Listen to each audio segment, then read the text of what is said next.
اس نے آج پہلی بار خود سے پانی پیا۔ میں نے برتن کے کنارے پر انگلی مار کر اسے اشارہ دیا تو وہ آہستہ سے چونچ ہلانے لگا۔ مرہم کے اثر سے زخموں کی سوجن کم ہو گئی تھی، پر اس کے ایک پر کی ہڈی اب بھی ٹیڑھی تھی۔ شاید وہ کبھی اڑ نہیں پائے گا، لیکن کم از کم سانسیں تو ٹھیک چل رہی تھیں۔ صبح اماں نے مجھے جگایا۔ بیٹی، باغ سے دیر ہو رہی ہے، آج زیادہ عورتیں آئیں گی، خان صاحب جلدی مال اٹھوا رہے ہیں۔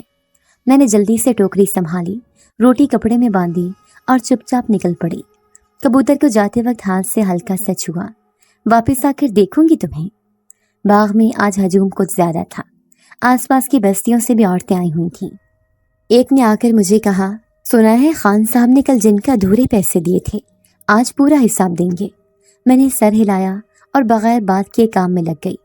کنو توڑنے کا عمل آسان نہیں ہوتا، ہاتھوں کی انگلیاں ہر بار پھل کی ڈنڈی سے کٹتی ہیں، دھوپ آنکھوں میں دھنس جاتی ہے اور پاؤں کیچڑ میں پھسلتے ہیں، لیکن جب ذہن میں ایک مقصد ہو تو جسم کی سننے کا وقت کہاں ملتا ہے۔ دوپہر کو میں نے 2 روٹیاں کھائیں اور سائے میں کچھ دیر بیٹھ کر آرام کیا۔ ایک عورت میرے پاس آئی۔ کل تم بہت خاموش تھی، آج بھی کوئی بات نہیں کرتی؟ میں نے مسکرا کر جواب دیا، باتیں کرنی نہیں آتی، کام کرنا آتا ہے۔ وہ ہنس دی اور بولی، ٹھیک ہے، کام ہی صحیح، بس دل کا بوجھ نہ بڑھا لینا۔ شام کو کام ختم ہوا۔ خان صاحب نے مجھے کل کا بقایا بھی دے دیا اور ساتھ کہا، کل سے تمہیں کٹائی کی جگہ گٹلیوں کی گنتی پر لگاؤں گا۔ وہاں کام ہلکا ہے، لیکن حساب رکھنا پڑے گا۔ میں نے اس بات میں سر ہلایا اور پیسے سنبھال لیے۔ واپسی پر دن کی روشنی مدھم ہو چکی تھی۔ میں نے اپنی چادر کندھے پر درست کی اور وہی پرانا راستہ اختیار کیا جو ندی کے کنارے سے ہو کر ہمارے کھیتوں کے پاس سے گزرتا ہے۔ سردی بڑھ رہی تھی اور ہوا تیز ہو گئی تھی۔ چلتے چلتے اچانک پیچھے کسی کے قدموں کی آواز آئی۔ میں رکی، لیکن آواز بھی رک گئی۔ دل کی دھڑکن تیز ہونے لگی۔ پھر دوبارہ قدموں کی چاپ۔ میں نے پلٹ کر دیکھا، کوئی نہیں تھا، خالی راستہ، جھاڑیاں ہلتی ہوئیں اور ہوا کی سرسراہٹ۔ میں نے چلنا تیز کیا، لیکن دل کے اندر ایک بے نام سا خوف بیٹھ گیا۔ اب آواز نہیں آ رہی تھی، لیکن ایسا لگ رہا تھا جیسے کسی کی نظریں میری پشت پر جمی ہوئی ہیں۔ نہر کے پل پر پہنچی تو اچانک سامنے کچھ حرکت ہوئی۔ دھند کے اندر سے ایک سیاہ سایہ نمودار ہوا، قد لمبا، چہرہ غیر واضح، صرف ایک دھندلا خاکہ۔ سانس جیسے رک گئی ہو۔ میں ساکت کھڑی رہ گئی۔ اسی لمحے ایک آواز گونجی، مدھم مگر کانوں میں گہرائی تک اترتی ہوئی، کبوتر واپس کرو۔ آواز ہوا میں گھل گئی، لیکن میرے کانوں سے چمٹ گئی۔ وہ سایہ جیسے تھوڑی دیر وہیں رکا، پھر ایک جھٹکے سے غائب ہو گیا۔ میری ٹانگیں کپ کپانے لگی، ہونٹ خشک، دل جیسے پسلیاں توڑنے لگا ہو۔ میں نے جلدی سے اپنے ہاتھ کی مٹھی بند کی اور دل میں آیت الکرسی پڑھنی شروع کی۔ تیز تیز قدموں سے دوڑی، سانس پھول گیا لیکن رکی نہیں۔ گھر کا دروازہ دیکھتے ہی جیسے جان میں جان آئی۔ دروازے پر اماں انتظار کر رہی تھیں۔ میرے چہرے کی حالت دیکھ کر فوراً بولی، کیا ہوا؟ کہاں رہ گئی تھی؟ کیوں اتنی ڈری ہوئی ہے؟ میں نے کوئی جواب نہ دیا، بس جلدی سے اندر گئی اور سیدھا کبوتر کے پاس پہنچی۔ وہ چرپائی کے نیچے ایک چھوٹے سے کپڑے پر بیٹھا تھا، آرام سے۔ مجھے دیکھ کر اس نے اپنی گردن اٹھائی، جیسے پہچان گیا ہو۔ میں زمین پر بیٹھ گئی، ہاتھ اس کی گرد رکھا اور آہستہ سے سر اس کے قریب لے گئی۔ تم کون ہو؟ میں نے خود سے کہا۔ آواز دل میں دبی ہوئی تھی، مگر سوال بڑا تھا۔ کبوتر اب بالکل نارمل لگ رہا تھا، زخم سوکھ چکے تھے، آنکھ کھلی ہوئی تھی اور پر ہلانے کی کوشش بھی کر رہا تھا، لیکن میرے دل میں وہ سایہ، وہ آواز، وہ پل، کچھ بھی نارمل نہیں تھا۔ رات کو سونے سے پہلے اماں نے کہا، باغ کا کام تم پر بھاری پڑ رہا ہے، چہرہ بالکل زرد ہو گیا ہے۔ میں نے کہا، نہیں اماں، بس تھکن ہے۔ مگر سچ تو یہ تھا کہ میری تھکن اب جسم کی نہیں رہی تھی، وہ ایک عجیب الجھن میں بدل چکی تھی جو میرے دل اور دماغ میں رہنے لگی تھی۔ صبح کی روشنی میں جب کمرے کی کھڑکی سے دھوپ اندر آئی، کبوتر اپنی جگہ سے ہلا۔ اس نے پر ہلایا، گردن کو دائیں بائیں موڑا، پھر چونچ سے اپنے پر صاف کرنے لگا۔ میں ایک طرف کھڑی سے دیکھ رہی تھی۔ زخم مکمل سوکھ چکے تھے، مرہم کا اثر کامیاب رہا تھا اور اب وہ پہلے سے کہیں زیادہ متحرک نظر آ رہا تھا۔ چند لمحے میں وہ برآمدے کے کنارے آ گیا اور وہاں بیٹھ کر باہر دیکھنے لگا۔ میں نے اس کے سامنے پانی کا چھوٹا برتن رکھا، تھوڑے سے دانے رکھے جنہیں وہ جلدی سے چونچ میں لینے لگا۔ شاید اب اسے میری ضرورت نہیں رہی تھی، شاید اب وہ اڑنے کے لیے تیار تھا۔ میں نے زمین پر بیٹھتے ہوئے آہستہ سے کہا، اب تم آزاد ہو،